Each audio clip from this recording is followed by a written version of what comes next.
Members of the place, mwebala okujja wano ku Victoria University nungi mu Uganda for now, and I thank the management and the directors of the university okumpa omukisa guno nti without judging me saasoma kiryawo mukimanyi naye nti tebanjajinze banzikiriza okuba joininga ate ne bampayo ne ka course bampadde omukisa guno munene nnyo. Ekisooka bawadde omukisa abaana bange okusomerako ku masomero ga international agalimu ku ba professor, ku basomesa kwegamba abasomesa abatendekebwa abatali abasomesa bano bafutubitishi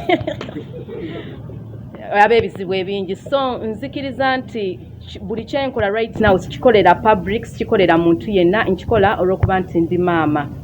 Ate nkikola nti olw'okuba abaana bange bakuze. Omukulu waaba ali myaka 15, it means nkuze.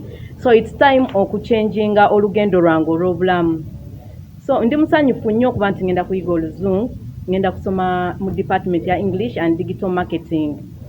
So abasinga mu mmwe mwetegeka okuba nga ngenda kuba boss wammwe mu myaka egitali gyawala. Ngenda ba employing by the way, because when mama zeyo course mbeera boss wammwe. Nekyaki njagala obbatangaza mu byabadde bingi bye nalabye ku social media jo about me being an ambassador. Njagala obbategeeza okubeera an ambassador obanga bakuwadde endorsement zonna eya company. Setaaga degree, setaaga kubeera na buyigirize. Influence jenina ne following jenina mwena mukimanyi nti eina capacity okumarketinga ne businesses endala. So ekyo tekyabadde kipya nnyo. It's about influencing ne following. Baboss abalala aba company okuyisaawo ekyabwe. But here on university, Victoria University, ndi student waabwe n'abaana bange ba student baabwe. So alina omukisa okukyuka mukitegedde. So mbakubiriza nti it's not a choice mbugwe. You were born to be a prostitute. Don't ne mu Bible baliyo bamalaya bajjadda mirembe jadda.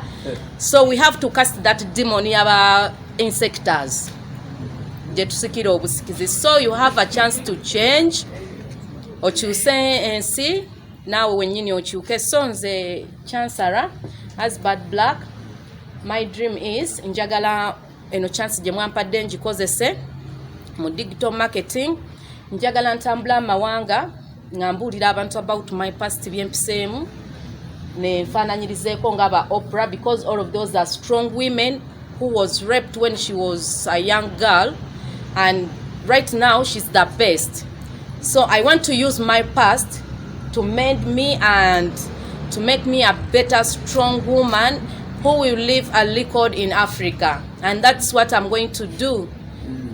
No embassy njagala people to remember me as Bad Black, but my past nga onani Dr. Nelson Mandela. He was in prison. He left yaleka akakuyiro. So it's time legacy ate akakuyiro legacy ke kakuyiro. Okay, thank you, Kampala. So this is going to be a Bad Black. Sijja bali mambu oba musubira Bad Black. Don't change me, I changed myself. I know what is good for me. So you don't have any right to change me. So thank you so much this afternoon. Those are my words. In this world, who wants to better themselves should come to Victoria University, because as most of you know, we are proven problem solvers, and I will explain.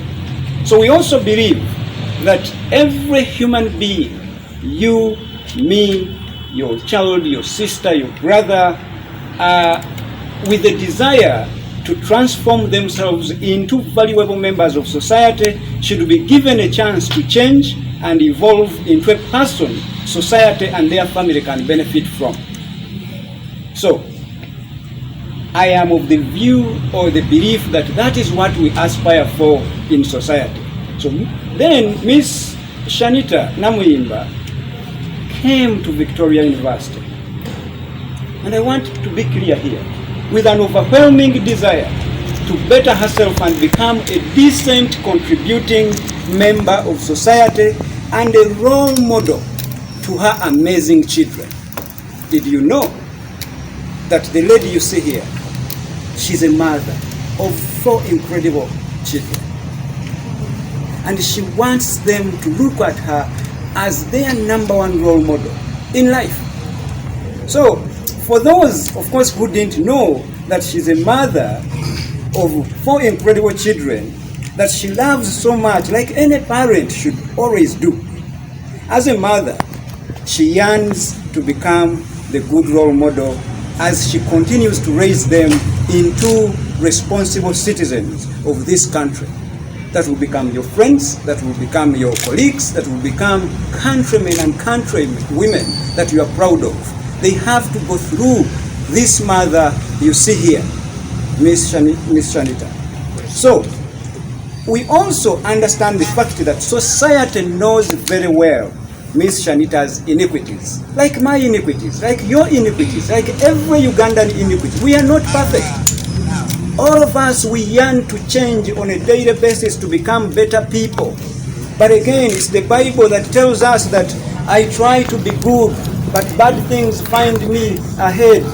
But we try to change on a daily basis. We yearn, like herself, she understands very well her iniquities, and she's remorseful about it.